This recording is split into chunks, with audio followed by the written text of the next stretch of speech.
아직 구독과 좋아요 안 누르셨나요? 여러분의 구독과 좋아요는 저에게 큰 힘이 됩니다.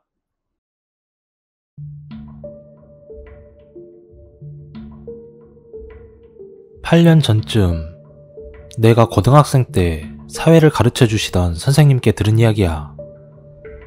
그 선생님 가족은 선생님과 남편, 그리고 어렵게 얻은 아들까지 셋이야.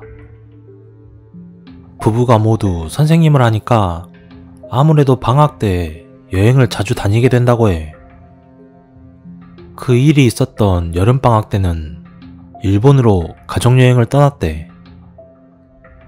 방학마다 여행을 가던 터라 처음엔 설레고 좋았다고 해.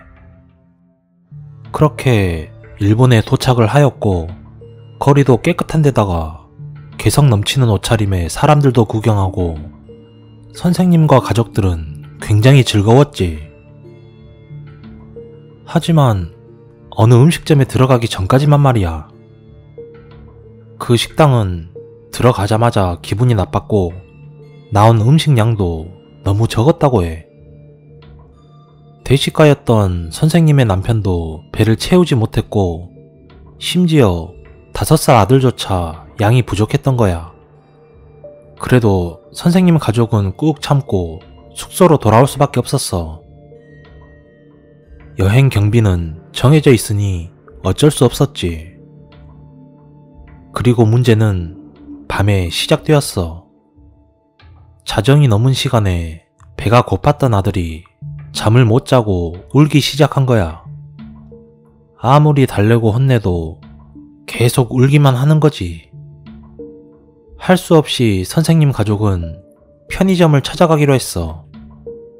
사실 다들 배가 고픈 건 마찬가지였지. 그 숙소가 좀 외진 곳에 있어서 편의점에 가려면 차를 타고 나가야 했어. 도로에 있다는 그 편의점도 주변에 건물이 많은 게 아니라 생뚱맞게 편의점 하나만 도로변에 세워져 있었거든. 그 편의점을 겨우 찾았고 찻길 건너편이었어. 그래서 일단 갓길에 차를 주차했지만 이번엔 아들이 차에 있겠다고 고집을 부리는 거야. 선생님은 걱정이 되니 할 수 없이 차에 불을 환하게 켜놓고 남편과 편의점으로 향했어. 남편이 일본어를 아예 못해서 어쩔 수 없었던 거지. 그리고 시선은 아들에게서 잠시도 떼지 않으셨다고 해. 근데 아들이 꼭 누군가와 대화를 하듯 혼자서 고개를 끄덕거리고 중얼거렸대. 선생님은 제가 뭘 하나 싶어서 일단 대충 먹을 걸 사고 다시 차로 돌아갔지. 재환이 혼자서 뭐 하고 있었어? 안 무서웠어? 일본 아줌마랑 이야기했어. 일본 아줌마? 아까도 말했듯이 선생님은 아들을 쭉 지켜보고 있었어. 아무도 차에 다가오지 않았고 다가올 사람도 없었지. 심지어 차 한 대도 지나가지 않았다고 해. 새벽 1시에 외진 도로였고 차 없이 사람만 다니는 것도 상식에 맞지 않았어. 그래서 선생님이 한 번 더 물어봤대.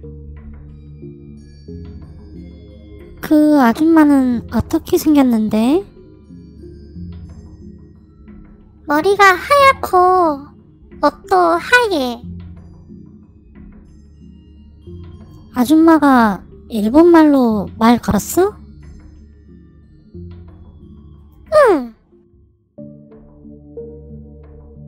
재환이는 아직 일본말 못하는데? 그러자 아들이 곰곰이 생각하더래. 그러네. 그러더니 고개를 갸웃거리더래. 선생님은 얘가 꿈을 꿨구나 생각하고 그 상황이 마냥 웃겼다고 해. 일본말도 못하는 애가 일본어 하는 아줌마랑 이야기했다고 하는 것이 귀여웠던 거지. 그렇게 선생님 가족은 숙소로 돌아와서 새벽 2시에 편의점에서 사온 음식을 드셨고 며칠 뒤 무사히 한국으로 돌아오셨어. 근데 아들이 이상하게 기운이 없고 시름시름 앓기 시작하는 거야. 아줌마가 꿈에 나와. 이런 말도 가끔 했는데 선생님과 남편은 크게 신경 쓰진 않았어. 그냥 해외여행이 힘들어서 몸살이 난 건가 했던 거지. 하지만 선생님은 곧 뭔가 심상치 않은 일이 일어났다는 걸 느끼셨어. 그 흰머리와 흰옷을 입은 아줌마가 선생님 부부에게도 나타나기 시작한 거야. 그 아줌마 귀신은 선생님에게 먼저 보였어. 대담하게도 선생님이 교실에서 수업을 하고 있을 때였지. 36명의 아이들이 수업을 하고 있을 때 나타났는데 선생님은 여느 때처럼 교탁에서 수업을 하고 계셨지. 그날은 바람 한 점 불지 않는 무더운 여름이었고 환기를 시키느라 창문을 열어두셨다고 해. 그런데 맨 뒤에 있던 커튼이 갑자기 살랑 흔들리더니 창문을 넘어 흰머리 귀신이 스르륵 나타났대. 그 귀신은 선생님을 보더니 방긋 웃었고 그대로 종종 걸어서 뒷문으로 빠져나갔다고 해. 입술은 새빨간색의 흰색 기모노를 입고 있었는데 그냥 딱 보는 순간 아들이 봤다는 그 여자구나 하는 인상착의였대. 그리고 선생님은 아이들에게 말했어. 너네 지금 뭐 이상한 거 못 느꼈어? 그러자 아이들은 영문을 모르겠다는 표정으로 선생님을 쳐다봤지. 선생님은 자신이 헛것을 봤나라는 생각을 하는데 창가 자리에 앉은 여학생이 조심스럽게 말하더래. 선생님, 바람이 안 불었는데 커튼이 혼자 움직였어요. 선생님은 집에 와서 남편에게 있었던 일을 말했지만 남편은 선생님 말을 믿지 않으셨어.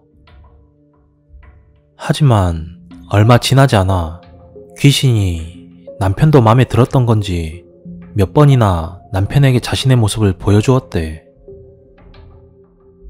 남편도 선생님인데 수업을 하고 있으면 뒷문에서 남편을 쳐다보고 있다던지 화장실에서 소변을 보는데 옆에서 지켜본다던지 딱히 뭔가 행동을 하는 건 아니지만 자꾸 쳐다보고 있으니 수업도 제대로 진행이 안 되고 기분도 나쁜데다가 무엇보다 귀한 아들이 계속 시름시름 앓아 누워있으니 남편분도 안 되겠다 싶었던 거지. 그래서 두 분은 수소문을 해 퇴마를 전문적으로 하신다는 유명한 목사님을 찾아갔어. 딱히 종교를 가진 건 아니었지만 주변인들의 조언을 구해 찾아갔던 거야. 그렇게 약속 날짜를 잡고 아들과 함께 방문을 하니 목사님은 선생님에게 잠시 나가 있으라고 하셨어. 아들과 목사님만 남기고 선생님은 초조하게 밖에서 기다렸지. 한참 시간이 지났고 목사님은 아들의 손을 잡고 나와서 퇴마에 성공을 했다고 말해주셨어. 그리고 테이프 하나를 선생님께 주셨는데 집에 가서 들어보니까 목사님과 아들의 대화를 녹음한 것이었다고 해. 처음에는 정말 일상적인 대화였지. 이름은 뭐야? 음식은 뭘 좋아해? 엄마 아빠랑 여행 재밌게 다녀왔어? 이런 질문이었고 아들도 대답을 잘 했다고 해. 그리고 얼마 후 선생님은 소름이 끼쳤대. 시간이 지나며 점점 아들의 말이 빨라지고 목소리가 변하더니 쉴 새 없이 일본어로 말하는 것이 녹음되어 있었대. 네, 재미있었어요. 아니요? 근데 있잖아요. いい子に聞いてなんか、いいことでもあるんですか？何か変わったことは？